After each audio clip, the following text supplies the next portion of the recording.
Hello everyone. Additional exercise example 28. આની રીત અને રિઝલ્ટ તમારે યાદ રાખવું પડશે.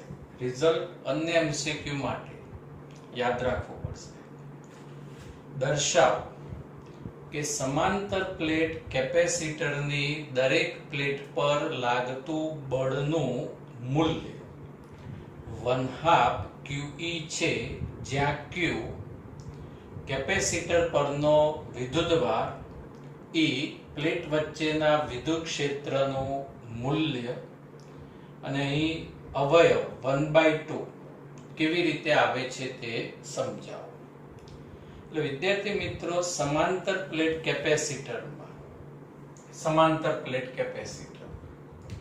એક પ્લેટ દ્વારા બીજી પ્લેટ પર લાગતું બળ 1/2 QE છે તેમ સાબિત કરો. અને આ રિઝલ્ટ પણ તમારે યાદ રાખવાનું કે સમાંતર પ્લેટ કેપેસિટરમાં એક પ્લેટ દ્વારા બીજી પ્લેટ પર લાગતું બળ F = 1/2 Q પ્લેટ પરનો વિદ્યુતભાર અને E બે પ્લેટ વચ્ચેનું પરિણામી વિદ્યુત ક્ષેત્ર.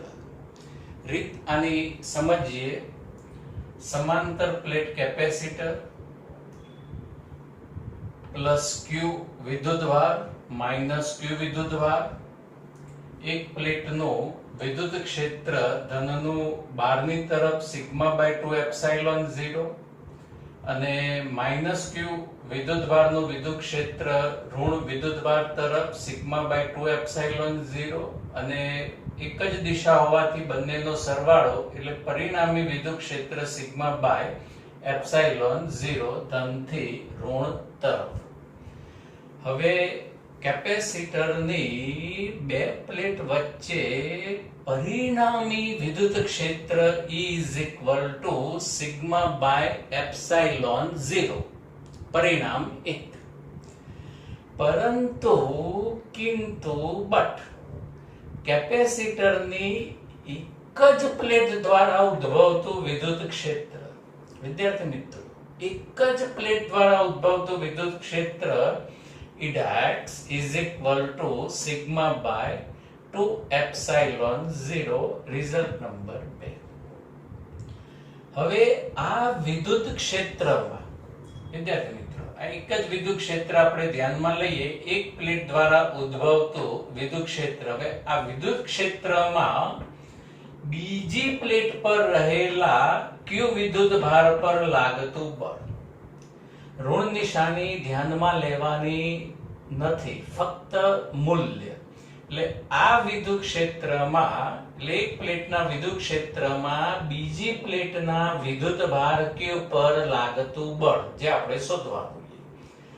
વિદ્યાર્થી મિત્રો, વિદ્યુત ક્ષેત્ર હોય અને બળ શોધવાનું હોય તો ચેપ્ટર 1 નું વિદ્યુત ક્ષેત્રની વ્યાખ્યા વાળું સૂત્ર F = QE'. સમજાયું? QE આપણે જે Q0 E લખતા ચેપ્ટર 1 માં, તો અહીંયા QE'. EDAX ની જગ્યાએ σ/2ε0. ઓકે, અહીં 1/2 Q σ/ε0 અને સમીકરણ 1 પરથી σ/ε0 ની જગ્યાએ શું લખાય? E. એટલે કે એક પ્લેટ દ્વારા બીજી પ્લેટ પર લાગતું બળ 1/2 QE વ્યાખ્યાયિત થાય છે. પહેલા તો પરિણામી વિદ્યુત ક્ષેત્ર થિયરીમાં પણ આપણે ડિસ્કસ કરી ચૂક્યા છીએ, σ/ε0. એક પ્લેટનું વિદ્યુત ક્ષેત્ર σ/2ε0 અને આ વિદ્યુત ક્ષેત્રમાં, એટલે કે એક પ્લેટના વિદ્યુત ક્ષેત્રમાં બીજી પ્લેટના વિદ્યુતભાર પર લાગતું બળ QE'. અહીં ધ્યાન રાખજો, એક પ્લેટનું ક્ષેત્ર જ આવશે, પરિણામી નહીં. પછી EDAX ની જગ્યાએ σ/2ε0, 1/2 Q σ/ε0 E, એટલે F = 1/2 QE. હવે એક્ઝામ્પલ 29 પણ થોડીક બેઝિક પહેલા ચર્ચા કરી લઈએ. વિદ્યાર્થી મિત્રો, કેપેસિટરના 3 પ્રકાર છે. થિયરીમાં ભણ્યા પેરેલલ પ્લેટ કેપેસિટર, પછી સ્પેરિકલ કેપેસિટર. એટલે એક્ઝામ્પલ 29 ની અંદર સ્પેરિકલ ગોળીય કેપેસિટરના કેપેસિટન્સનું સૂત્ર આપણે વ્યાખ્યાયિત કરીશું ને આ સૂત્ર પાછું તમારે અન્ય એમસીક્યુ માટે યાદ રાખવાનું રહેશે. અને ત્રીજો પ્રકાર સિલિન્ડ્રિકલ નળાકારીય કેપેસિટર. ચાલો એક્ઝામ્પલ 29 ક્વેશ્ચન રકમ સમજીએ. અને વિદ્યાર્થી મિત્રો, થિયરીમાં બી પૂછી શકાય, જેમ સમાંતર પ્લેટ કેપેસિટરના કેપેસિટન્સનું સૂત્ર મેળવો, એમ ગોળીય કેપેસિટરના સ્પેરિકલ કેપેસિટરના કેપેસિટન્સનું સૂત્ર મેળવો. એટલે આ જ એક્ઝામ્પલ 29 આપણે ગણવાનો. ગોળીય કેપેસિટરમાં બે સમકેન્દ્રીય સુવાહકોને યોગ્ય અવાહક ટેકા વડે તેમના સ્થાન પર જકડી રાખેલ હોય છે. આકૃતિ એટલે આ એક ઇનસાઇડ સ્ફિયર ગોળો અને બીજો આ ગોળો, એને અવાહક ટેકાઓ વડે જકડી રાખેલા છે. કેવી રીતે એ બહુ વિચારવાની જરૂર નથી. તો ગોળાકાર કેપેસિટરનું capacitance C is equal to 4 pi epsilon naught R1 R2 upon R1 minus R2 વડે અપાય છે તેમ સાબિત કરો. R1 અને R2 અનુક્રમે બહાર અને અંદરના ગોળાની ત્રિજ્યા. વિદ્યાર્થી મિત્રો, R1 બહારના ગોળાની ત્રિજ્યા અને R2 અંદરના ગોળાની ત્રિજ્યા. કેપેસિટરની વ્યાખ્યા તો તમને યાદ જ હશે, બે સુવાહકથી બનતી રચના. એક સુવાહક પર પ્લસ ક્યુ વિદ્યુતભાર અને બીજા સુવાહક પર માઇનસ ક્યુ વિદ્યુતભાર. તો અહીંયા વિદ્યાર્થી મિત્રો, આ જે બહારનો ગોળો રહ્યો એના પર વિદ્યુતભાર ધારો કે ક્યુ, અને અંદરનો ગોળો રહ્યો બી કવચ, એના પર વિદ્યુતભાર માઇનસ ક્યુ છે. ઓકે, બે કવચ એ અને બી, એક પર વિદ્યુતભાર પ્લસ ક્યુ, બીજા પર વિદ્યુતભાર માઇનસ ક્યુ.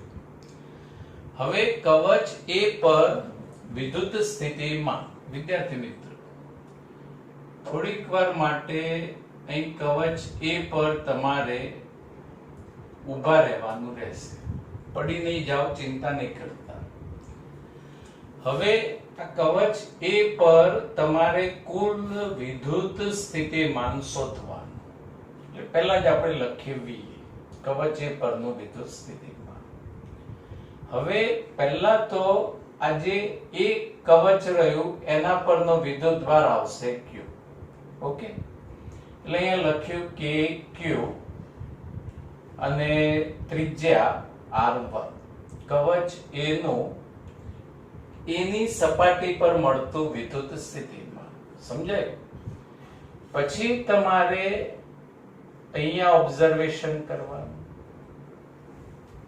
થાય છે ને, ઓબ્ઝર્વેશન દેખાય. હવે આ વિદ્યુત ભાર કયો છે? માઇનસ ક્યુ. એટલે આ માઇનસ ક્યુ વિદ્યુત ભારનું આપણે જ્યાં ઊભા છીએ ત્યાં વિદ્યુત સ્થિતિમાન માઇનસ કે ક્યુ, ઋણ નિશાની ખ્યાલ આવી ગઈ ને, વિદ્યુત ભાર માઇનસ છે એટલે.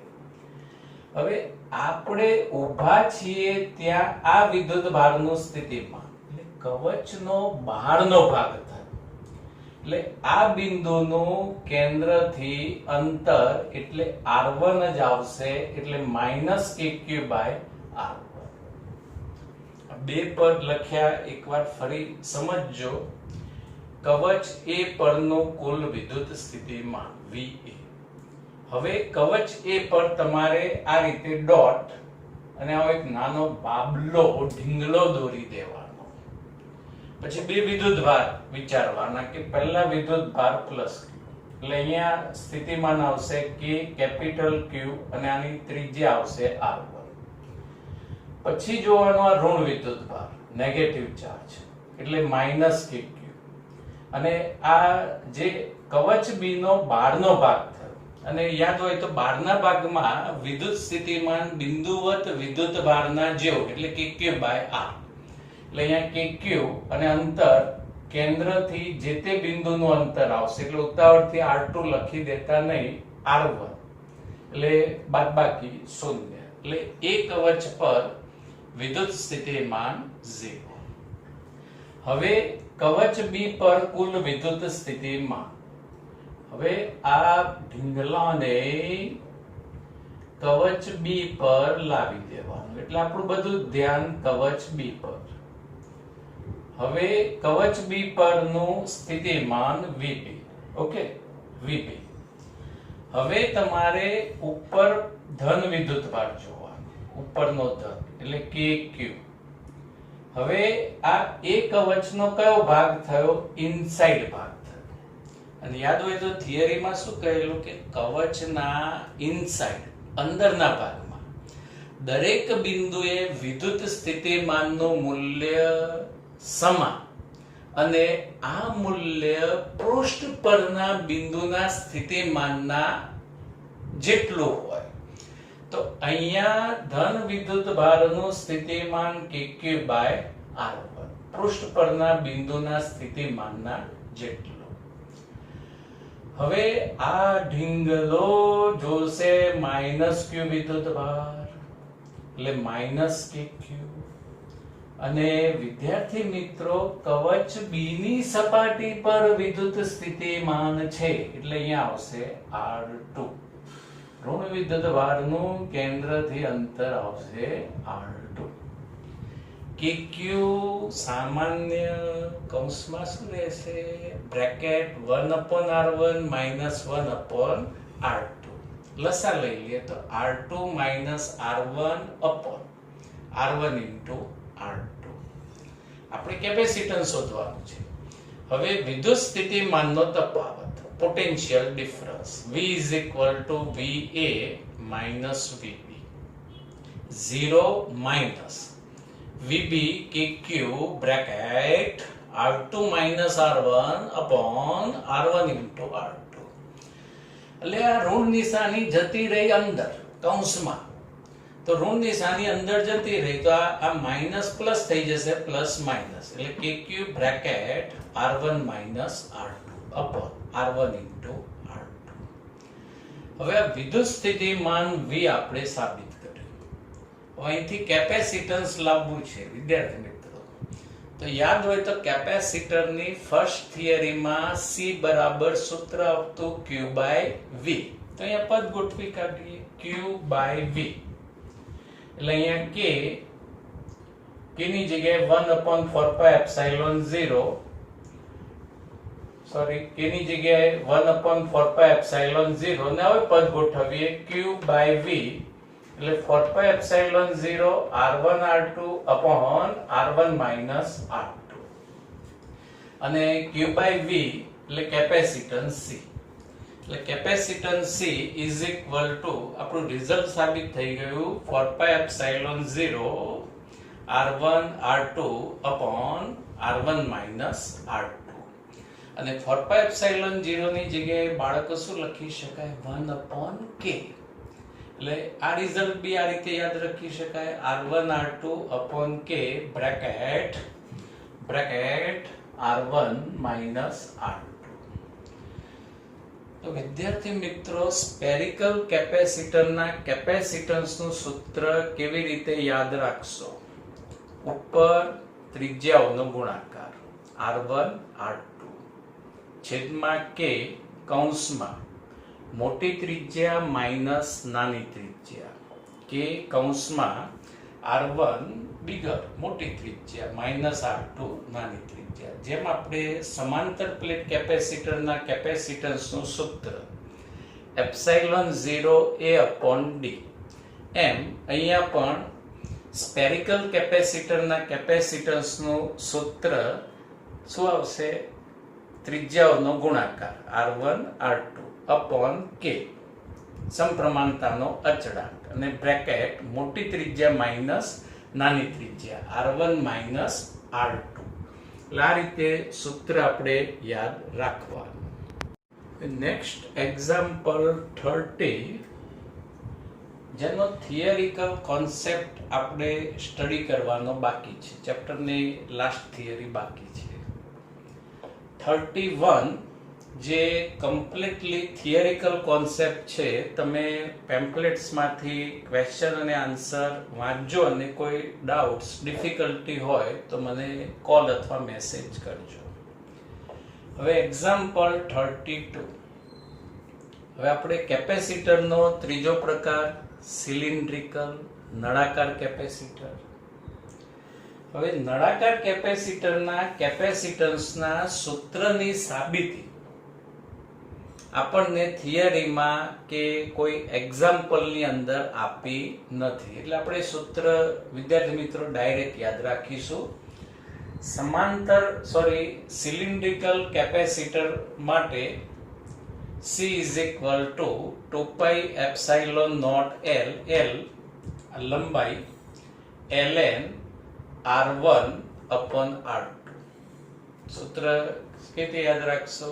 2 pi epsilon naught L upon ln R1 મોટી ત્રિજ્યા upon R2 નાની ત્રિજ્યા. એટલે સૂત્ર આ રીતે બાળકો યાદ રાખવાનું. C is equal to 2 pi epsilon naught L નળાકારની લંબાઈ upon ln મોટી upon નાની. તો ત્રણ સૂત્રો આ રીતે આપણે યાદ રાખીશું. સમાંતર પ્લેટ કેપેસિટર હોય તો epsilon 0 A upon D. Okay. Spherical capacitor હોય, ગોળીય કેપેસિટર ના કેપેસિટન્સ નું સૂત્ર R1 R2 upon K bracket R1 minus R2 મોટી માઇનસ નાની.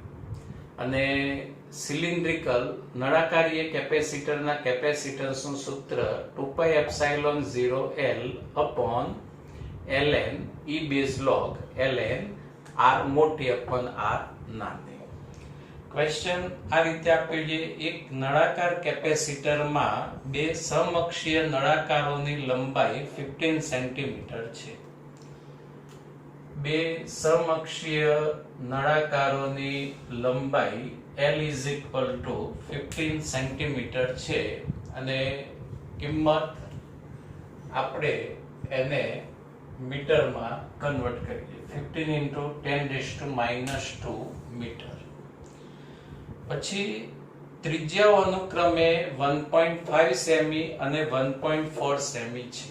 એટલે આપણે મોટી ત્રિજ્યા લઈને R1 લઈશું. એટલે R1 1.5 semi 1.5 into 10⁻⁻² metre, R2 1.4 semi અને એનું મીટરમાં કન્વર્ઝન. પછી બહારના નળાકારનું અર્થિંગ કરી દીધેલું છે.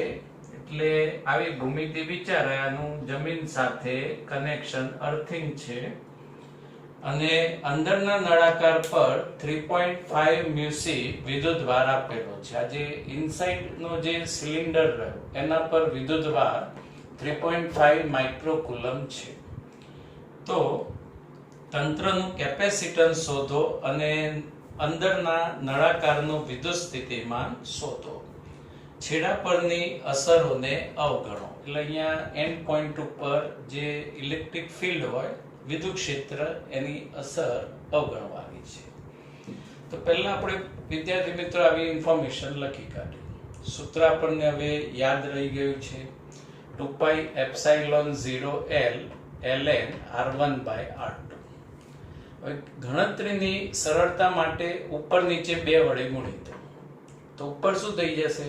4 pi epsilon 0 અને 4 pi epsilon 0 ની જગ્યાએ શું લખાય? 1 upon k. એટલે અહીંયા 1 upon k. આ બે ગુણ્યા એ એમ ના. પછી E બેઝ ને 10 બેઝ માં કન્વર્ટ કરીએ એટલે 2.303 log 10 R1 by R2. log E base ને ln કહેવાય અને એને 10 બેઝ માં કન્વર્ટ કરીએ તો આ રીતે કન્વર્ઝન આવે 2.303 log 10. L is equal to 15 into 10⁻². 2 M 9. k ની કિંમત 9 ગુણ્યા 10 ની 9. આ 2.303. વિદ્યાર્થી મિત્રો આ log R1 1.5 10⁻², અને R2 1.4 into 10⁻², કેન્સલ થાય 10⁻² ઉપર નીચે. અને યાદ હોય તો ln A upon B હોય તો એને શું લખાય? ln A minus ln B. log 10 A upon B હોય શું લખાય? log 10 A minus log 10 B. તો અહીંયા log 1.5 minus log 1.4. હવે log 1.5 ની જે વેલ્યુ રહે એ 0.1761 આવશે, અને log 1.4 ની વેલ્યુ 0.1461 આવશે. log 5 કરતા નાની કિંમતો હોય તો આનું log આપણે કેલ્સી થી ઇઝીલી ફાઇન્ડ કરી શકાય છે. 13 વર્ગમૂળ -1 ગુણ્યા 3558. તો log ટેબલની જરૂર રહેશે નહીં.